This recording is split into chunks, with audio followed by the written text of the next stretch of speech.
Hello friends, మరొక వీడియోతో అయితే మీ ముందుకు వచ్చాను. అదేంటంటారా, గులాబ్ జామ్. ఇది ఎంతమందికి ఇష్టమో కామెంట్ అయితే చేయండి. చుక్క పాలు లేకుండా అయితే చేశానని. కొంతమంది పాలతో చేస్తారు, చాలా మెత్తగా ఉంటుంది అంటారు. కానీ ఇలా కూడా ట్రై చేయండి, చాలా బాగుంటుంది పాలు లేకుండా కూడా. అసలు ఎంత బాగా వచ్చిందో, నాలాగా ట్రై చేయండి, ఎంత బాగా వచ్చిందో చూడండి మీరు కూడా. 2 ప్యాకెట్లు అయితే తీసుకున్నాను గులాబ్ జాము. కప్పు కొలతలతోటి తీసుకున్నాను నేను. 1 కప్పు పిండికి 1 కప్పు షుగరు, 2 కప్పుల వాటర్ అయితే వేసుకోండి, ఖచ్చితంగా సరిపోతుంది. కొంచెం సాల్ట్ వేసాను టేస్ట్కి తగ్గట్టు. ఇట్లా మిక్స్ చేశాను. మిక్స్ చేసి వాటరు ఇన్ని అన్ననేం లేదండి, మీకు సరిపడా కలుపుకోండి. కొంచెం కొంచెంగా పోసుకొని ఒకేసారి ఎక్కువ వేసుకోవద్దు. నాకైతే కొన్నే సరిపోయినాయండి, అరకప్పేను.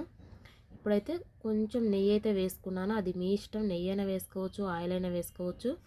ఇట్లా ఎక్కువ పిసకొద్దు, మామూలుగా అట్లా పైన కలిపేసి అయితే పక్కన పెట్టండి. ఇక 20 మినిట్స్ అయితే పెట్టిన నేను.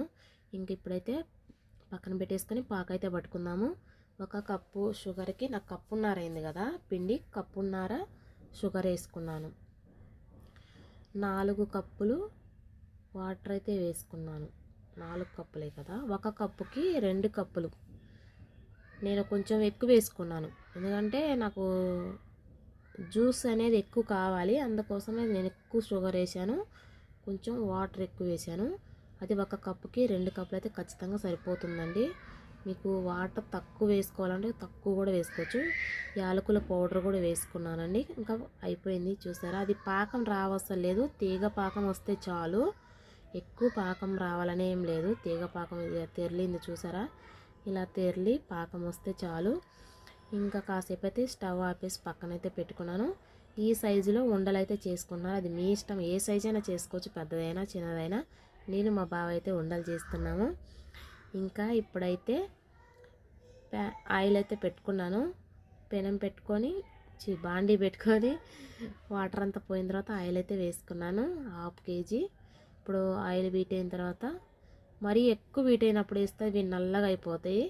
లైట్గా హీట్ అయిన తర్వాత వేసేయండి. గోల్డ్ కలర్లో రాగానే తీసేసుకోండి. వేసిన వెంటనే కలబెట్టద్దు, అవి పగిలిపోతాయి, చిట్లిపోతాయి. అస్సలు కలబెట్టొద్దండి. ఒక 2 మినిట్స్ ఉన్న తర్వాత అయితే కలబెట్టండి. ఇలా రెడ్ కలర్ వస్తుంది, రెడ్ కలర్ రాగానే తీసేసుకోండి పక్కన. ఇంకా నాకైతే ఒక 4-5 సార్లు వచ్చినాయి కదా, అందుకోసమే నేను 2 సార్లు అయితే మీకు చూపించినాను. ఈ విధంగా అయితే అన్నీ ఈ విధంగా అయితే చేసుకోవాలండి. ఇదిగో నేనైతే చేసుకొని అన్ని ఇందులో పెట్టుకున్నాను. అప్పటికి మా బావ రౌండ్గా చేయలేదు, కొన్ని పగిలిపోయినాయి అక్కడక్కడ. ఇంక ఇప్పుడైతే పాకంలో వేసుకున్నాం. పాకం చల్లారిపోయింది. అప్పటికి వేడి మీద వేసారంటే మాత్రం అవి సరిగ్గా ఉండవు, మెత్తగా అయిపోతాయి. అందుకు వేడి మీద అయితే వేయద్దు, పాకం చల్లారిన తర్వాత వేసుకోండి. నేనైతే పాకం చల్లారిన తర్వాత వేసుకున్నానండి. చాలా బాగా వచ్చింది, చూసారా. ఎలా వచ్చింది అన్నది కామెంట్ అయితే చేయండి మీరు.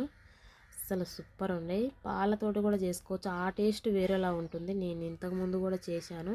ఇక మళ్ళీ మూత పెట్టేసి ఒక 5 నిమిషాలు ఆగి చూశాను, ఎలా వచ్చినాయో చూడండి. అసలు చూస్తుంటే నోరు ఊరిపోతుంది నాకైతే. ఇంకా పిల్లలు కూడా అడిగారు, హాస్టల్ పిల్లలు కూడా, అక్క 2 3 అని వేసినాము. నాకైతే చాలా ఇష్టం, కానీ దగ్గు జలుబు వల్ల తినలేకపోయినా.